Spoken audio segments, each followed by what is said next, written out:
Hello students, I am Shweta, your maths teacher. Last class में हमने exercise 1.2 की थी, जो हमने पूरी कंप्लीट कर ली थी, जिसमें हमने सारी प्रॉपर्टीज़ समझी थी और उससे रिलेटेड क्वेश्चंस किए थे। आज हम एक्सरसाइज 1.3 करेंगे।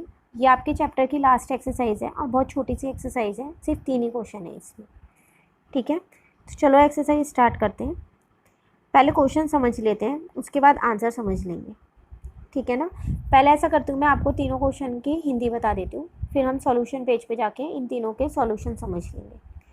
फर्स्ट क्वेश्चन है आपके पास, there are 65 1/2 pieces of wood which need to be painted with blue colour. आपसे कह रहा है कि आपके पास कुछ वुड है। कितनी वुड है आपके पास? 65 1/2 पीसीज है। ये मिक्स फ्रैक्शन में आपको डाटा दे रखा है। आपको इनको पेंट करना है ब्लू कलर से। ठीक है, अब जब आपको पेंट करना है तो उसके लिए पेंट भी तो चाहिएगा आपको ब्लू कलर का। तो आगे आपके पास लिखा है the amount of paint within a bucket is enough for 5 3/4 pieces of wood. कह रहा है आपके पास एक बकेट है, उसके अंदर पेंट तो है ब्लू कलर का, लेकिन उससे सारी वुड जो है वो पेंट नहीं हो पाएंगी। कितनी वुड से आपको पेंट करनी है? 65 1/2 करनी है ना। तो उस बकेट में जितना पेंट है उससे आप सिर्फ 5 3/4 पीसीज ऑफ वुड ही पेंट कर सकते हो। तो इसका मतलब जो वुड बच गई है उनके लिए आपको और बकेट्स खरीदनी पड़ेंगी पेंट की, तभी आप पेंट कर पाओगे। अब आपसे कह रहा है how many bucket of paint are required in all. तो बताओ फिर कि कितने बकेट चाहिए पेंट करने के लिए। एक बकेट के लिए तो आपको ये इनफ डाटा दे रखा है कि 5 3/4 है, उसमें इतना ही पेंट है। तो आपको लेकिन इतना पता है कि हमें और पेंट खरीदना है। अब तो आपको यही बताना है कि कितने बकेट ऑफ पेंट आपको खरीदनी है, ताकि आपकी जितनी ये वुड गिवन है वो ये सारी वुड पेंट हो जाए। ठीक है, क्वेश्चन नंबर 2 है आपके पास। Saurabh invested ₹5 3/5 lakh in a business and earned a profit of ₹7 1/4,000. What is the capital available for expenditure? सबसे पहली बात, यहाँ पर आप 2-3 नए नाम देख रहे हो, इन्वेस्टेड, प्रॉफिट, कैपिटल, एक्सपेंडिचर। ये सारी चीज़ें क्या होती है? देखो, जब भी हम कोई बिजनेस शुरू करते हैं हम उसमें कुछ पैसा इन्वेस्ट करते हैं। इन्वेस्ट मतलब एक तरीके से जब तक हम पैसा नहीं लगाएंगे तब तक हम कोई भी बिज़नेस शुरू नहीं कर सकते। ऐसे ही एक बॉय है सौरभ, उसने क्या किया, अपना एक बिज़नेस शुरू किया था।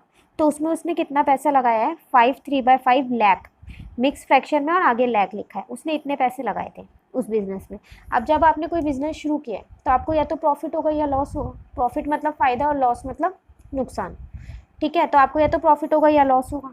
अब सौरभ ने जब ये बिज़नेस शुरू किया था ना, तो उससे उसको प्रॉफिट हुआ। प्रॉफिट हुआ कितना? 7 1/4,000। ठीक है, आपसे कह रहा है कैपिटल अब कितना अवेलेबल है एक्सपेंडिचर के लिए। अब ये कैपिटल क्या है? देखो, सौरभ को जो प्रॉफिट हुआ वो क्या करेगा, ये प्रॉफिट भी अब बिजनेस में ही लगा देगा, ताकि इसका बिजनेस और अच्छे से एक्सपेंड हो जाए, ये और अच्छे से काम कर सके उसमें। ठीक है, तो जितना पैसा इसने पहले लगाया था वो तो लगा हुआ ही है, और जो ये प्रॉफिट आएगा वो भी ये इसी बिजनेस में लगा देगा। ठीक है ना, तो उसे बोलते हैं कैपिटल। अब उसकी टोटल कैपिटल कितनी हो गई? कैपिटल मतलब टोटल उसके हाथ में कितना पैसा है, या टोटल उसने कितना पैसा इन्वेस्ट किया एक बिजनेस में, ताकि वो उस बिजनेस का खर्चा उन पैसों से कर सके। तो आपसे यही कह रहा है what is the capital available for expenditure. अब बताओ आपके पास कितनी कैपिटल है एक्सपेंडिचर के लिए। तो जितना पैसा पहले था वो तो इन्वेस्ट हुआ वही है, और जो प्रॉफिट उसने कमाया वो भी वो इसमें लगा देगा, इन्वेस्ट कर देगा। तो क्या करेंगे, पहले वाले पैसे में अगर हम ये प्रॉफिट वाली अमाउंट और जोड़ दें तो हमें पता चल जाएगा हमारा कितना कैपिटल है ना। तो हम क्या करेंगे, इन दोनों को प्लस कर देंगे। ठीक है, क्वेश्चन नंबर 3 आपके पास। A train travelling at a uniform speed cover a distance of 255 kilometre in 1/2 hour या फिर 1.5 hour. Find the speed of the train and the distance covered in 3 4/5 hour. देखो, आपसे कह रहा है एक ट्रेन है जो यूनिफॉर्म स्पीड से चलती है। यूनिफॉर्म स्पीड मतलब सेम स्पीड से चलती है, उसकी स्पीड नहीं चेंज होती। तो वो डिस्टेंस कितना कवर कर रही है? 255 किलोमीटर डिस्टेंस कवर करती है 1.5 आवर में। ठीक है, find the speed of the train. आप स्पीड निकाल सकते हो यहाँ। ये मैंने आपको एक बार 7th क्लास में भी फॉर्मूला करवाया था स्पीड निकालने का, अगर आप लोगों को याद हो तो मैं फॉर्मूला आपको यहाँ पर फिर से दिखा देती हूँ। स्पीड का फॉर्मूला होता है डिस्टेंस डिवाइडेड बाय टाइम। ये रहा।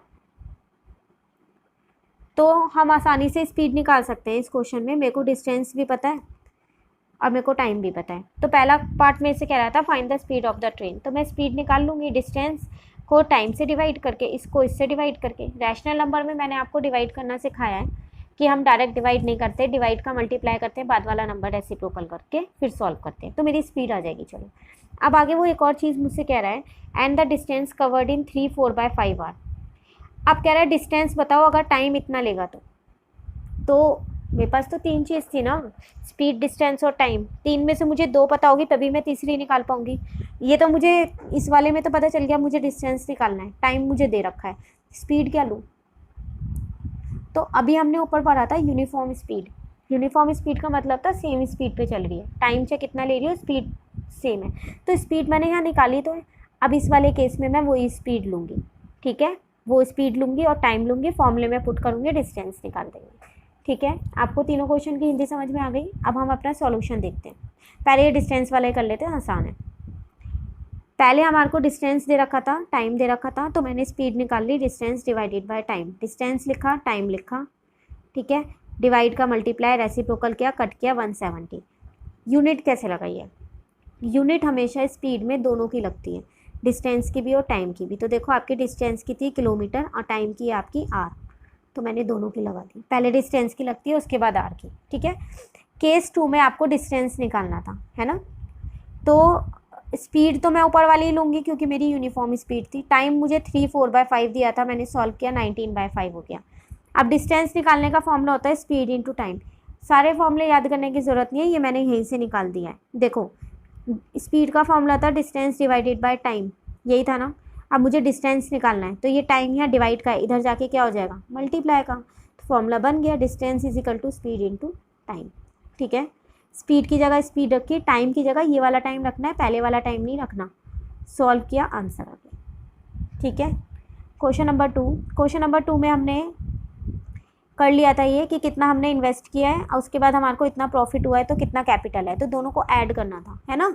देखो पहले 5 5 जो 25 + 3 28/5, यहाँ लैक है तो आपको भी लैक ही लिखना है। मैंने इसको इससे डिवाइड किया तो मेरा 5.6 आया, आगे मैंने लैक लिख दिया, ठीक है। प्रॉफिट कितना अर्न किया था, 7/1/4, इसको इससे मल्टीप्लाई किया, इससे प्लस किया, 29/4 आया, आगे 1000 लिखा था तो मैंने 1000 ही लिखा है। इसको इससे डिवाइड किया, 7.25 आया, आगे 1000 मैंने ऐसे ही लिख दिया। अब मुझे क्या निकालना था, कैपिटल अवेलेबल फॉर एक्सपेंडिचर, ये निकालना था। तो इन दोनों को ही तो प्लस करना था, ये दोनों प्लस कर दिए।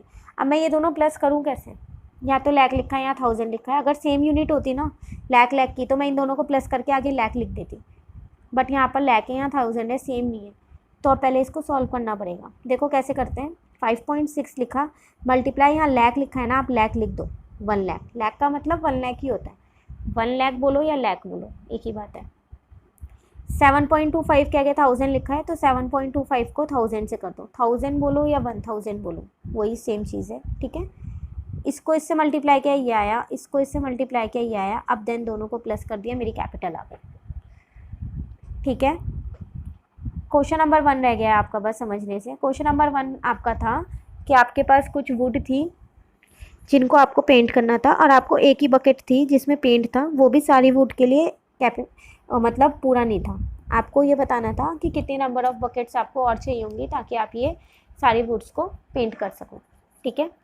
एक चीज़ ध्यान रखना, जब भी आपको नंबर ऑफ़ बकेट निकालनी हो या फिर कुछ भी कि कितने नंबर में चाहिए, या number of bottles, number of rooms, कुछ भी निकालना, कुछ नहीं करना, आपको बड़े वाले को छोटे वाले से डिवाइड करना है। वैसे भी डिवाइड में बड़े वाला ही छोटे वाले से ही डिवाइड होगा, है ना। छोटे वाला नंबर बाहर रखते हैं, बड़े वाला नंबर अंदर रखते हैं। सेम यहाँ पर ये किया, मैंने पहले स्टेटमेंट लिखी, number of pieces of wood needed to be painted, ये लिखा, मिक्स को चेंज कर दिया। Amount of paint within a bucket, एक बकेट में इतना पेंट था, ये रहा। Number of bucket of paints are required, कितनी चाहिएगी, इसको इससे डिवाइड कर दूँ, ये लिखा। देन ये लिखा, डिवाइड का मल्टीप्लाई किया, रेसिप्रोकल किया, 2 से 4 को काटा 2, इसको इससे मल्टीप्लाई किया 23। आपको इसको इससे मल्टीप्लाई करके लिखते हैं। आपको क्वेश्चन में मिक्स फ्रैक्शन में इंफॉर्मेशन गिवन थी, तो मैंने सॉल्यूशन को भी मिक्स फ्रैक्शन में निकाला। इसका मतलब आपको इतनी बकेट्स चाहिए। अगर आप पेपर में या फिर टेस्ट में यहाँ भी छोड़ के आओगे तो भी मैं सही कर दूँगी, बट आप कोशिश करना ये निकालने के लिए, ठीक है। 7th क्लास में मैं आपको यहीं छुड़वा देती थी, मिक्स में नहीं निकलवाती थी, बट अब ये 8th क्लास है, कुछ तो चेंजेस होने चाहिए 7 से 8th में, तो आपको कोशिश करना मिक्स में निकालो। मिक्स में निकालना आप सबको आता होगा, वी शेप में लिखना मैंने आपको सिखाया था, डिवाइड करके वी शेप में लिखना है। एक बार आप डिवाइड करोगे और वी शेप बनाओगे तो आपको याद आ जाएगा मैंने आपको कैसे सिखाया था। उसके बाद भी अगर आपको कोई डाउट हो तो आप मुझसे मैसेज पे पूछ सकते हैं, ठीक है। तो आज आपकी ये एक्सरसाइज 1.3 ख़त्म हो गई और इसी के साथ आपका ये चैप्टर भी कंप्लीट हो गया। नेक्स्ट चैप्टर हम नेक्स्ट क्लास में शुरू करेंगे। ये चैप्टर आप अच्छे से रिवाइज़ कर लेना। मैंने आपको होमवर्क भी लिख दिया है यहाँ पर, एक बार आप देख लो।